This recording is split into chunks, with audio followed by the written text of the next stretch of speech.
असांजी स्कूल खे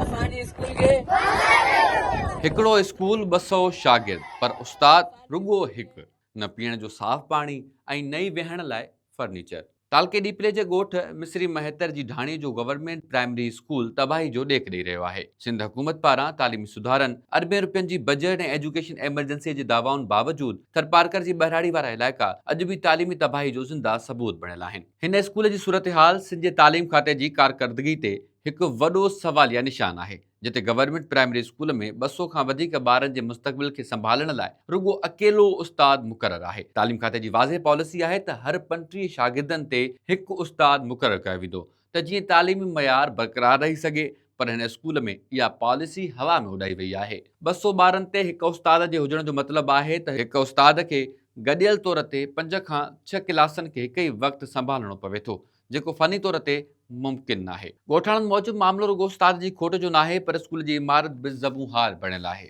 स्कूल खे न चौदीवारी आहे, न ई पीअण जो साफ़ पाणी ऐं नई मासूम शागिर्दनि लाइ वेहण जो को फर्नीचर। ॿार सख़्त गर्मी तोड़े सियारे में ज़मीन ते वेही तालीम पिराइण ते मजबूर आहिनि। स्कूल में ॿार असांखे सख़्त उस्तादनि जी ज़रूरत आहे।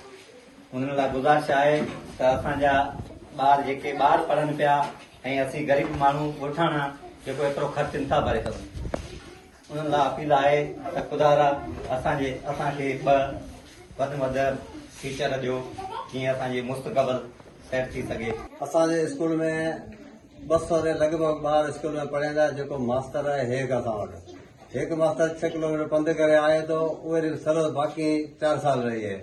उहे करे असां सां महिरबानी करे 2-3 ॿार मास्टर जी ज़रूरत आहे, जो मास्टर ॾिना जाए। त असांजे हिन स्कूल में एनरोलमेंट हिन वक़्तु तमामु जाम आहे। असांखे हिकु 2-4 उस्तादनि जी ज़रूरत आहे तमामु घणी। त आला ऑफिसरनि खे गुज़ारिश था करियूं त असांखे उस्ताद ॾिना वञनि, जीअं हिननि मासूम ॿारनि जी तइलीम थी सघे। ॻोठाणनि तालीम वारे सूबाई वज़ीर सैयद सरदार शाह खां मुतालबो कयो आहे त अथर जे हिन स्कूल जी सूरत-हाल जो नोटिस वरितो वञे, स्कूल जी इमारत खे तुर्त तामीर कराए शागिर्दनि जे अंग मूजिबि वधीक उस्ताद मुक़ररु कया वञनि ऐं फर्नीचर समेत तमामु बुनियादी सहूलियतूं ॾिनियूं वञनि। ॿी सूरत में 200 ॿारनि जो मुस्तक़बिल ऊंदहि में हलियो वेंदो।